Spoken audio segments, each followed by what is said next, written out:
everybody. Thanks for joining us on this little adventure today. We are in the Land Between the Lakes area, which is in western Kentucky, western Tennessee. And we're going to check out the Silo Overlook. The Old Silo Overlook is no longer in use. That overlooks Lake Barkley in Kentucky. But the main purpose of this video is to kind of tell you about myself.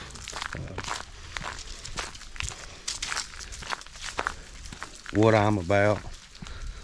Maybe some of my drinking history without turning into a drunk-a-log. And kind of what I hope to accomplish with this channel. But the main thing is I want to stay sober. I mean, that's the name of this channel, is Sober Trails. And I've got to do whatever it takes to stay sober. And I think this is where I'm supposed to be today. And that's, I relapsed last winter, and I was 8 months sober yesterday. And I think it's time to kind of get this thing rolling. I've been videoing for about 8-9 months now. And that kind of helped me to get back on my feet and come out of that rut I got in. And so I've got, a whole lot of hours of video that maybe nobody ever see. Maybe I'll put some of them out there at some point. But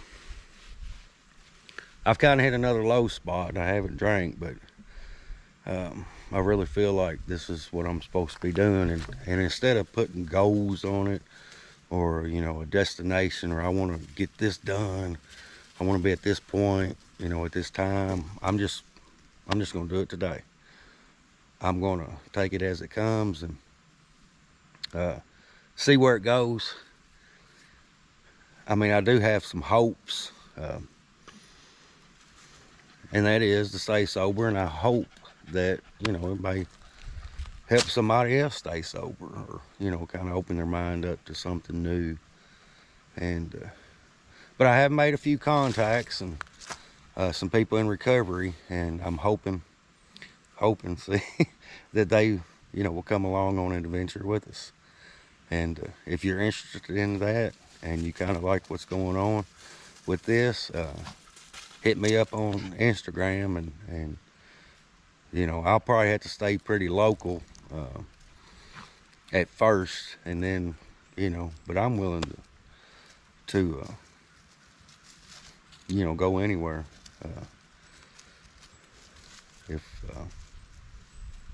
if I think, you know, that's what we're supposed to do.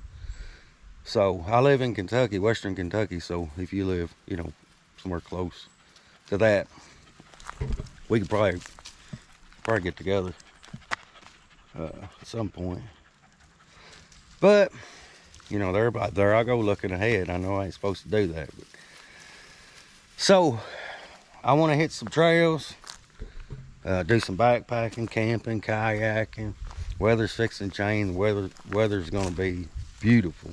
It is today. It's like 70 degrees, and it's been hot, and so the leaves are going to be changing soon.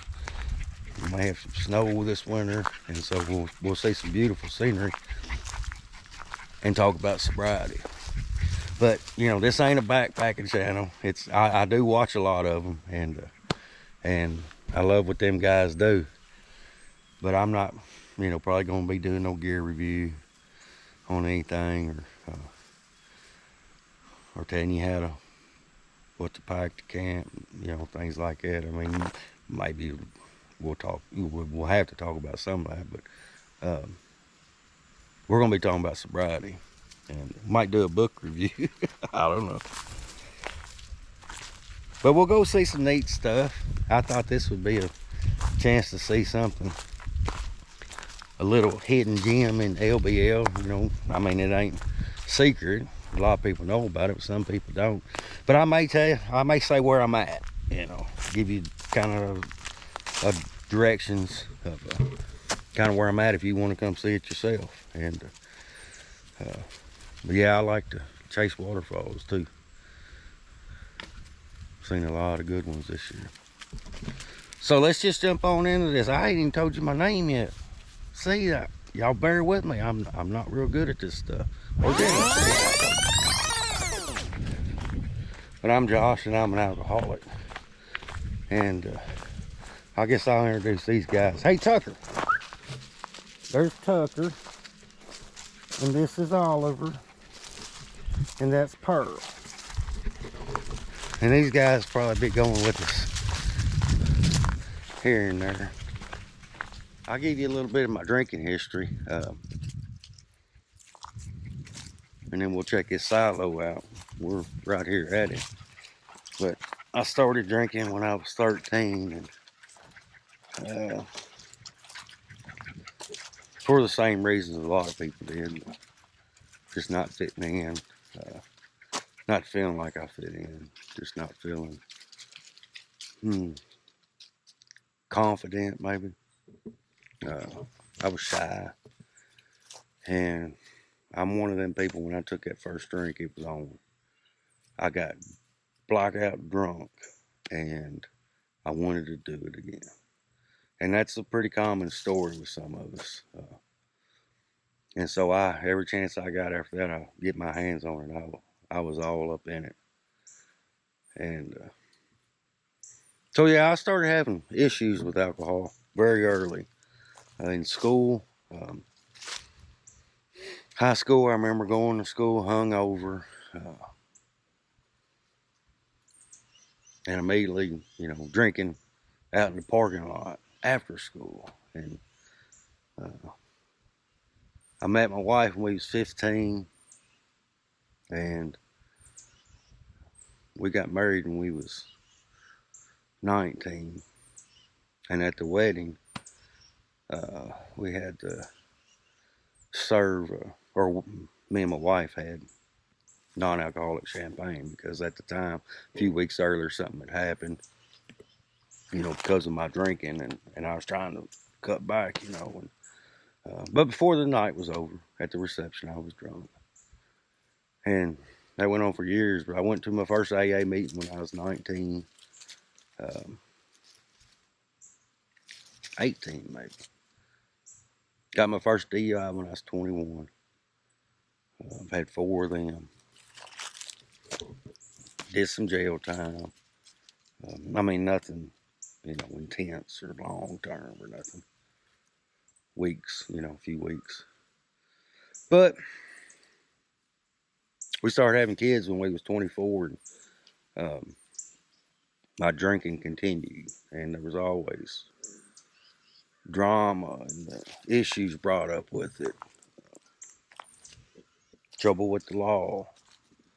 When I was 16, I got pulled over by a little town I live in by the cops there, and I was drinking, and I didn't know they knew it. I thought I got away with it, but he let me go, and I got pulled over by the same cop about 2 weeks later, and he said, "I knew you was drinking last time, and I let you go, and here you are again, still going at it." And he said, "Tell you walk home and tell your parents to come to the police station and get the keys to their vehicle." And so that's when it kind of come out in the open,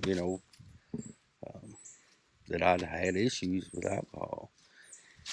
But it had nothing to do with my parents. I was raised in a great home. And God has always surrounded me with just great people. And it's just, I just drank. And that's what I liked. And that's what I hated.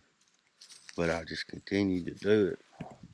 But I hit my first rehab when I was 21 or 22. Quit for, I don't know, probably a couple weeks. And went back at it. I've been in 5 different rehabs. But it just continued. We raised our kids. They was raised with an alcoholic dad, and they turned out good. I'm so thankful for that. And me and my wife's been married for 27 years, and I'm thankful for that. everybody just really stuck with me and never give up on me. I know at times everybody wanted to, I wanted to. But my drinking has, I mean, over that long of doing it, 25, 30 years, has just destroyed me spiritually, emotionally, mentally, physically. I'm all right. You know, it never got,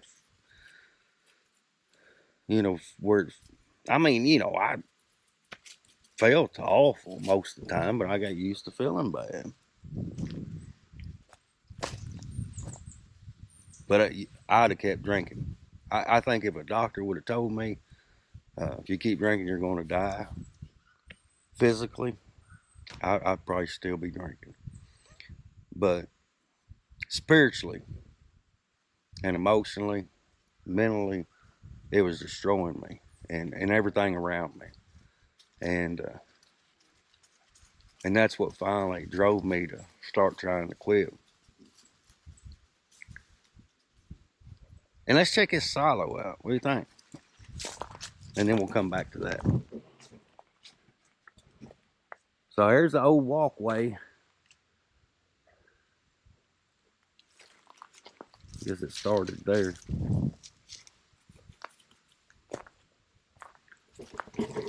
I'm not sure when they discontinued this, but I guess people could come out here and walk up through there. My son climbed up some one time. He's always doing stuff like that to me. Makes me nervous. But yeah, it's falling apart.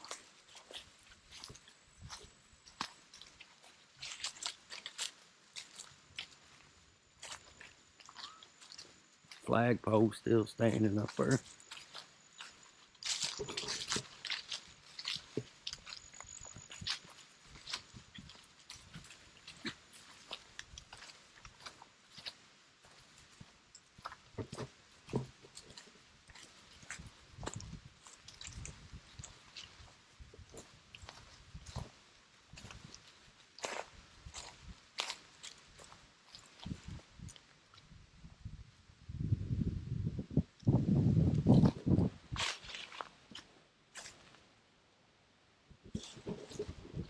That's really neat. Last time we was here, which was probably, I don't know, 2 years ago, there was graffiti all over this thing.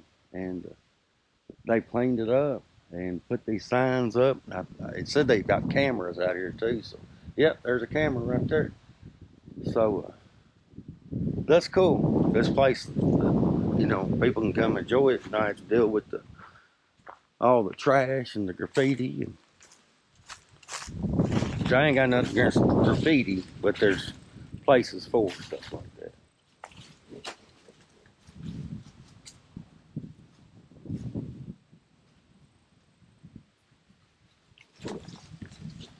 Or is there? I don't know. Maybe you shouldn't spray paint anything. But we're right here on the lake. We'll walk out here and see it. But, oh,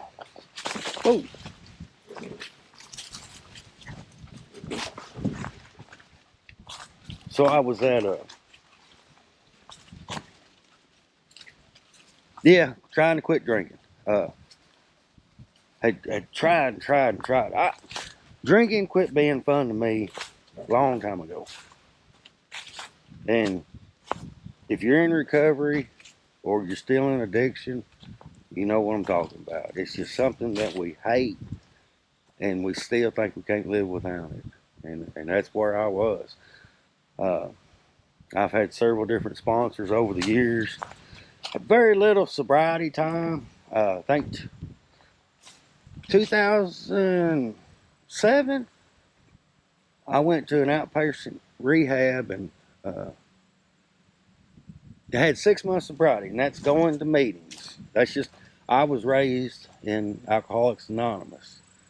So, not by my family, but by, uh, friends that I made and stuff. So that's the recovery that I've always kind of leaned towards, and will always will. I'll talk about, you know, uh, 12 steps and different things of my recovery, but I'm adding things to it. I started some meditation and breathing, uh, exercising different things over the last month or so, and I'm kind of digging that stuff. But there'll be things added to it that we'll talk about. But I had 6 months of 6 months without a drink in AA, and then going to meetings. I didn't understand what a sponsor was. We kind of got a small town, AA group, and which a lot of them people that went to that meeting in particular, are dead now, and a lot of them died sober too. But I was just going to meetings. I didn't, I had a big book, but I didn't know what to read in it. I didn't read it. So after 6 months, it was white knuckling the whole time. I ended up drinking.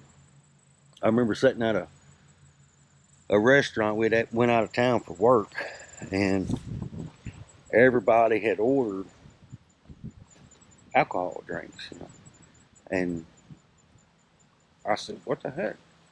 Give me a Jack and Coke." But I remember that feeling I had when I ordered that Jack and Coke. I'll never forget that. It was like, it went all the way up through my body when I said the words. But I did it, and I was off to the races again. I drank till 2013 was the next time I tried to quit drinking after that. And had a sponsor that I'm still friends with to this day. And I would get like 4 months and I'd drink. 6 months I'd drink. But he carried me through the steps. And for the first time. And some things changed. I did end up relapsing, full-on relapse, and going back for years after that, but some things changed throughout working them steps. And so I drank for years after that. In 2019, me and my wife had separated. I was living in an apartment. Here's Lake Barker.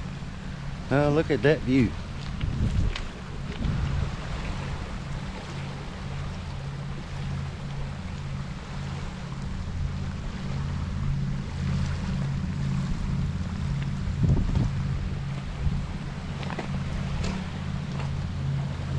Y'all want to look at that or listen to me? I was living in an apartment and just had settled for, this is just how I'm going to die. I'm going to die drunk, and there's nothing I can do about it. Hating myself.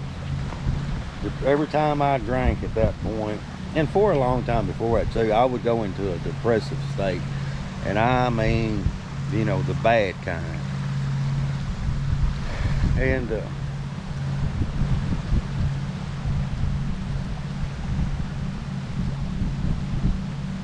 so I ended up getting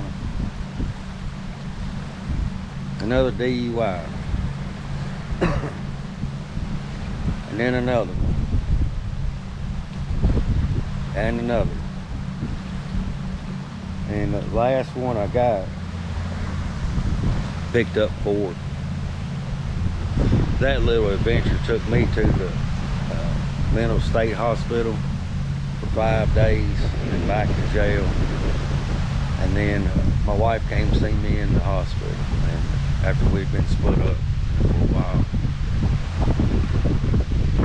And I come home after that. We buckled down on what I'm gonna have to do to stay sober. I got me a new sponsor. I went to a treatment right before I got my last DUI, and I was in there for 30 days. Just still trying, still trying. I just didn't want to die that way. And I thought, I'm gonna give it one more chance before I'm done. And it's a good treatment center down in Georgia. I came home and I was sober for a total of, counting the rehab time, a total of 64 days, I think. got drunk, went on a 5-day binge, got that last DUI. So I moved back home, and after jail and all, after that last one, got my new sponsor. Got to hit the meetings again. Got digging in them steps again with my new sponsor. I ended up staying sober for 2 years, 7 months, I think, 8 months. And loved everything about it. But then I got comfortable, complacent. There's that word. We're going to talk about complacency, but pretty much, I mean, life took over, and I wasn't putting my sobriety first. So I ended up drinking last November, and drank a bottle of whiskey. Got drunk one night. Only one person knew I did it. The next time I drank, which was in December, a few more people knew I got drunk. And I made it one more month and ended up drinking again, and still only a handful of people knew that I had relapsed. And I mean, my kids didn't even know I did. Me and my wife kind of kept it a secret from them. Didn't want to worry them, you know. But I was in a bad depressive state, and I went down, and that's the only thing I knew to turn to was alcohol. I mean, I was just on my knees. I couldn't come out of it.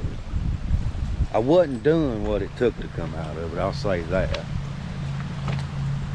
So January 24th is my sobriety date, 2022. January 23rd is my last drink I took up to this point. And so I've kind of hit a low spot coming up into this. I love doing this camping stuff and backpacking and being out. And I got to where I was scared to do it by myself. And but then, you know, I got to where I could. But something was just telling me, start making them videos, man. Get involved. Start giving back. If I don't start giving back, I'm gonna get drunk again. So here it is.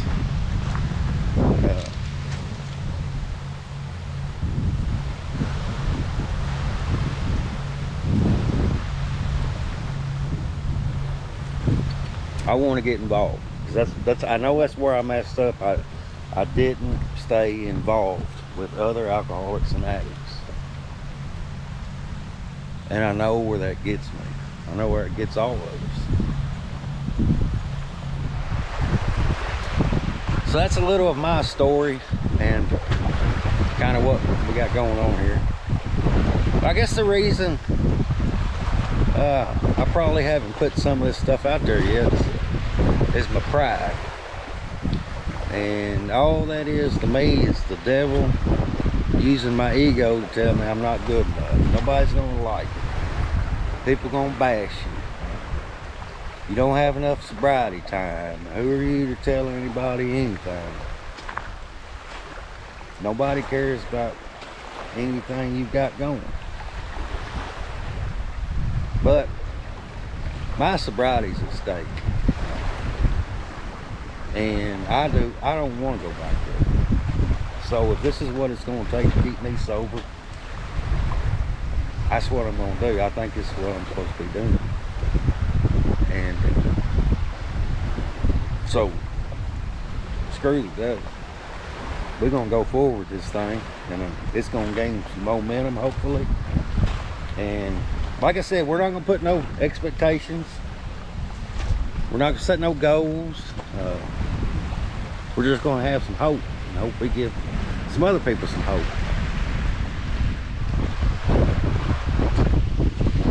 So all I do ask is, if we do have somebody that comes along with us and shares their story, their struggles, and their recovery, that we be kind. Addiction's hard. recovery's hard. Everybody's going through something, and negativity does nobody any good. So if you're not a nice person, try it. People will love you for it. So I'm gonna get these dogs home. Oliver, you are a mess, boy. His mama's gonna kill me. All right, thank y'all for helping me stay sober today. Hope you enjoyed it.